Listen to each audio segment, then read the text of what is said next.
Welcome back to my channel. Iniya வந்து ஒரு காமான டீசென்ட் சாஃப்ட் ஸ்போக்கனான பொண்ணு. அவளோட மேரேஜ் லைஃப் பார்த்தீங்கன்னா லிட்டரலி வந்து நைட் மேர் மாதிரி வந்து ஆயிடுச்சு. நிதிஷ் அவளை வந்து லவ் பண்ணுறான். ஆனால் இப்போ அவனுக்கு பார்த்தீங்கன்னா அவர் ஒரு டாக்ஸிக் ஹஸ்பண்ட் ஆகிட்டான். இவங்க லவ் மேரேஜ் தான் வந்து பண்ணியிருக்காங்க. பட் என்னமோ வந்து டைம் போக போக நிதிஷோட ரியல் ஃபேஸ் வந்து வெளியில் வந்து வந்துடுது.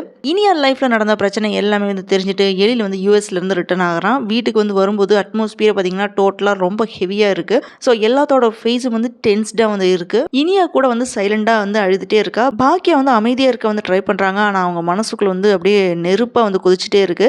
இவன்கிட்ட எந்த விஷயத்தையுமே ஏன் சொல்லலை அப்படின்ட்டு அம்மாட்ட வந்து கோவப்படுறான். எழில் என்ன கேட்குறான்னு பார்த்தீங்கன்னா, ஏமா இந்த லெவலில் வந்து ப்ராப்ளம் இருந்துட்டு என்கிட்ட எதுவுமே ஏன் சொல்லலை அப்படின்னு வந்து கேட்குறான். அவனுக்கு என்னதான் வந்து கோவம் ஒரு பக்கம் இருந்தாலுமே சோகமும் இருக்குது. லாஸ்ட்டில் பார்த்தீங்கன்னா ரெண்டுமே மிக்ஸ் ஆகி தான் இருக்குது. நிதிஷை பற்றி தெரிஞ்சதுக்கப்புறம் அவனை விடக்கூடாது, அவன் மேலே வந்து கேஸ் போடணும், அந்த நிதிஷ் குடும்பத்தை வந்து சும்மா விடக்கூடாது, நம்ம இனியாவை இப்படி யூஸ் பண்ணிட்டானே அப்படின்னு வந்து கொந்தளிக்கிறான். அப்போ செடியினை வந்து சப்போர்ட் பண்ணுறான். நானும் அதை தான் வந்து சொன்னேன், இவனை வந்து ஜெயிலில் வைக்கணும்டா அப்படின்னு வந்து சொல்கிறான். அப்போ இனியா என்ன சொல்கிறாங்க, ஃபேமிலியோட முடிவு என்னன்றதை பற்றி தான் இப்போ நம்ம பார்க்க போகிறோம். நிதிஷ் ஜெயிலிருந்து ஜாமீன்ல வந்து வெளியில கொண்டுட்டு வந்துடுறான் சுதாகர். இனியாவை எகைன் வீட்டுக்கு வந்து கூட்டிட்டு வர சொல்லிட்டு இருக்கான் நிதிஷ்ட. அவங்க என்ன பண்ணுவாங்க அப்படின்றது தெரியல. டொமஸ்டிக் கேஸ் எதுவும் கொடுத்துட்டாங்கன்னா 3 பேரையுமே தூக்கி உள்ள வச்சிருவாங்க. அதுக்கப்புறம் நம்மளை வந்து ஜாமீன் எடுக்கிற கூட ஆள் இருக்க மாட்டாங்க அப்படின்னு வந்து சொல்றான். அதுக்கப்புறம் இனியாவை வந்து பார்க்கறதுக்காக வேண்டி நிதிஷ் வந்து அவளோட ஆஃபீஸ்க்கு வந்து கிளம்பி வர்றான். அங்கே அவனை வந்து பார்க்க இஷ்டம் இல்லை அப்படின்னு வந்து சொல்லிடுறான்.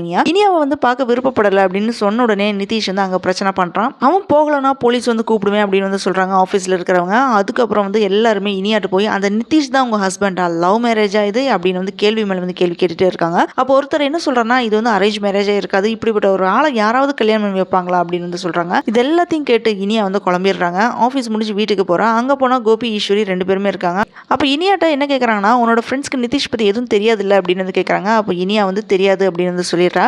இனியா நல்லா திங்க் பண்ணி எல்லார்கிட்டையும் என்ன சொல்றான்னா, என்னோட வாழ்க்கையை பத்தி ஒரு விஷயம் வந்து சொல்லணும் அப்படின்னு வந்து சொல்றா. அப்போ எழில் வந்து ஃபாரின்ல இருந்து கிளம்பி அங்கே வந்திருக்கிறான். ஸோ அவனை பார்த்த உடனே இனியா வந்து கதறி அழுதுறா. எழில் வந்து எல்லார்கிட்டையுமே இப்படி ஒரு விஷயம் நடந்திருக்கு, எங்கிட்ட யாரும் ஏன் சொல்லவே இல்லை அப்படின்னு வந்து கோவப்படுறான். அந்த நிதிஷ் வந்து சும்மா விடக்கூடாது, அடிச்சு மூஞ்சியை உடைக்கணும், நம்ம இனியாவை வச்சு வந்து கேஸ் கொடுக்கலாம் அப்படின்னு வந்து சொல்றான். அப்போ செலியனும் இதைத்தான் நானும் சொன்னேன்டா, அவன் மேலே வந்து நம்ம கேஸ் போடலாம் அப்படின்னு வந்து சொல்றான். ஆனால் பாக்கியாவும் சரி கோபியும் 2 பேருமே என்ன சொல்றாங்கன்னு பார்த்தீங்கன்னா, இப்போதைக்கு எதுவுமே பண்ண வேண்டாம், கொஞ்ச நாள் ஆகட்டும் அப்படின்னு வந்து சொல்றாங்க.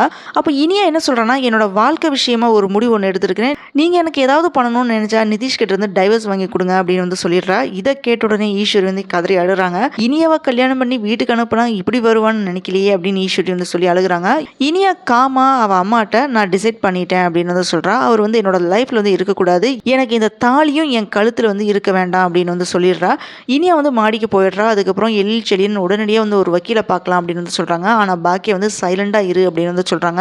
இன்னும் ஊர்க்காரங்க ஏதாவது சொல்லிடுவாங்க அப்படின்னு யோசிக்கிறியா அப்படின்னு வந்து கேட்கறான் செழியன். அதுக்கு பாக்கியா என்ன சொல்றாங்கன்னா, அந்த சுதாகர் ஃபேமிலி மறுபடியும் இனியாவை வந்து அந்த வீட்டுக்கு கூட்டிட்டு வரக்க வேண்டி ட்ரை பண்ணிட்டு இருக்காங்க. இப்படி இருக்கும்போது நம்ம டைவர்ஸ் கிட்ட இழுத்து அடிப்பாங்க அப்படின்னு வந்து சொல்றா. கொஞ்ச நாள் போகட்டும், நம்ம இனியாவுக்கு வந்து கோட்டு கலையிற அளவுக்கு வந்து தெம்பு இல்லடா அப்படின்னு வந்து சொல்றாங்க. கோபியும் வந்து அவ சொல்றது தான் வந்து கரெக்ட் அப்படின்னு வந்து சொல்றான். இனியா வந்து அவ ரூமுக்கு போய் சைலண்டா மிரர் முன்னாடி நிக்கிறா. ஸ்லோலியா வந்து தாலியை வந்து எடுத்து வெளியே வந்து போட்டுறான். அந்த மொமெண்ட் பாத்தீங்கன்னா செம்ம பவர்ஃபுல்லா இருக்கு. அப்போ பாக்கியா வந்து இனியா ரூமுக்கு குவைட்டா வந்து வர்றாங்க. அப்போ இனியா அவங்க கையில வச்சிருக்கிற தாலியை வந்து பாக்குறாங்க. அப்போ இனியா வந்து பாக்கியாட்ட என்ன சொல்றாங்கன்னா, அம்மா நான் ஒரு டிசிஷன் எடுத்ததுக்கு அப்புறம் அதை யாருன்னு நினைச்சு வந்து ஃபீல் பண்ணக்கூடாது அப்படின்னு வந்து சொல்றாங்க. அவங்களோட சந்தோஷமான மெமரிஸ் கூட எனக்கு வேண்டாம் அப்படின்னு வந்து சொல்லிடுறா. நம்ம வாழ்க்கையில வந்து ஒருத்தவங்க இல்லைன்னு முடிவு பண்ணதுக்கு அப்புறம் அவங்க மெமரிஸ் நம்ம கிட்ட எதுவும் இருக்கக்கூடாதுலமா அப்படின்னு வந்து சொல்றா. நான் டைவர்ஸ் பண்ண போறேன் அப்படின்னு சொன்னனால வீட்டில் இருக்கிறவங்க வந்து கோவப்படுவாங்களா அப்படின்னு வந்து கேட்குறா. அதுக்கு பாக்கியா வந்து இந்த பிரச்சனைக்கு டைவர்ஸ் தான் முடிவா இருக்குன்னு எல்லாருக்குமே தெரியும், ஆனால் கொஞ்ச நாள் போகட்டும் இனியா அப்படின்னு வந்து சொல்றாங்க.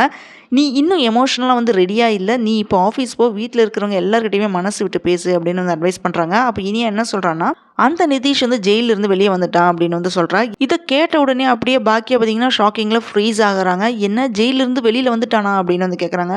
அவங்க ஃபேஸில் பார்த்தீங்கன்னா டோட்டல் ஷாக்கிங், அதே மாதிரி பயத்துலையும் கோவத்துலையும் வந்து இருக்காங்க. ஏன்னா அவளுக்கு தெரியும் சுதாகர் நிதிஷோட ஃபேமிலி பற்றி, அவங்க எப்படிப்பட்டவங்க, இனியாவை எகெயின் அந்த டாக்ஸிக் வீட்டுக்கு கொண்டுட்டு வர அவங்க எதை வேணுனாலுமே செய்வாங்க அப்படின்றது பாக்கியாக்கு வந்து நல்லா தெரியும். எழிலும் செழியனும் வந்து ஆல்ரெடி வந்து கோவமா இருக்காங்க. அப்போ சுதாகர் ஃபேமிலியில் இருக்கிறவங்க எகெயின் இனியாவை அவங்க வீட்டுக்கு கூட்டிட்டு வர்றதுக்காக வேண்டி பேசிட்டு இருக்காங்க. அப்போ பாக்கியா வந்து காமா வந்து என்ன எக்ஸ்பிளைன் பண்றாங்கன்னா, இப்போ நீ டைவர்ஸ் கொடுத்தீங்கன்னா கேஸை வந்து புல் பண்ணிடுவாங்க, நமக்கு வந்து இனியாவோட சேஃப்டி தான் முக்கியம், நீ ஸ்ட்ராங்கா இருக்கணும், காலம் வரும், ஆனா இப்போ அப்படி பண்ணக்கூடாது அப்படின்னு வந்து சொல்றாங்க. இனியாவோட இமோஷன்ஸ் எப்படி இருக்குன்னு பாத்தீங்கன்னா, இனியா நியர்பை விண்டோ பக்கத்துல வந்து நின்றுட்டு சைலண்டா டீப் பிரீத் பண்ணிட்டு அப்படியே ஒரு வித அதிர்வுல வந்து ஏன் அப்படின்னு வந்து கேட்கறாங்க. என்ன லவ் பண்ணின பர்சன் எனக்கு இவ்வளோ டார்ச்சர் கொடுப்பாரு அப்படின்னு சுத்தமாக நான் கொஞ்சம் கூட நினைக்கவே இல்லை. இப்போ நான் டைவர்ஸ் கொடுக்கறது வந்து தப்பா அப்படின்னு வந்து கேட்குறாங்க. என்னால் இன்னும் இந்த போர் அடிக்கிற மாதிரி இருக்கிற வேலையை வந்து செய்ய முடியல, நான் ஃப்ரீயாக இருக்கணுமா அப்படின்னு வந்து சொல்கிறா. பாக்கியா வந்து அவளை ஹக் பண்ணிட்டு என்ன சொல்கிறான்னா, உனக்கு ஃப்ரீடம் வேணும்னு எனக்கு தெரியுது இனியா, ஆனால் அவர் அம்மாவோட லவ் வந்து வேற, நான் உனக்காக என்ன வேணும்னாலுமே பண்ண ரெடியாக இருக்கேன் அப்படின்னு வந்து சொல்கிறா. இனி என்ன நடக்கும்னு பார்த்தீங்கன்னா, எழில் செழியன் ஆல்ரெடி லாயர் கிட்ட போகணும் அப்படின்னு வந்து பிளான் பண்ணி வச்சிருக்காங்க. இனியா என்னதான் வந்து எமோஷனலாக இருந்தாலுமே மென்டலி வந்து ரெடியாக இருக்கிறா டைவர்ஸ் பண்ணுறதுக்கு. சுதாகர் சைடு பார்த்தீங்கன்னா அவங்க வந்து ரொம்ப ப்ரெஷராக இருக்காங்க. இவங்க திரும்பி எப்படியாவது இனியா வந்து அவங்க வீட்டுக்கு கூட்டிகிட்டு வரணும் அப்படின்னு வந்து பிளான் பண்ணுறாங்க. பாக்கியா வந்து ஒரு சைலண்ட் ப்ரொடெக்டராக வந்து இருக்கிறாங்க.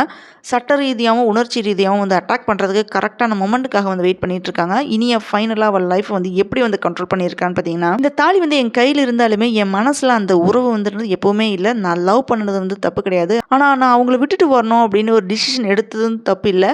இப்போ நான் பயப்படாமல் தலையை தூக்கி வந்து வாழ போகிறேன். இது என்னோட லைஃப், என்னோட டிசிஷன், வேறு யாருக்குமே என் மேலே வந்து அதிகாரம் கிடையாது அப்படின்னு வந்து சொல்கிறா.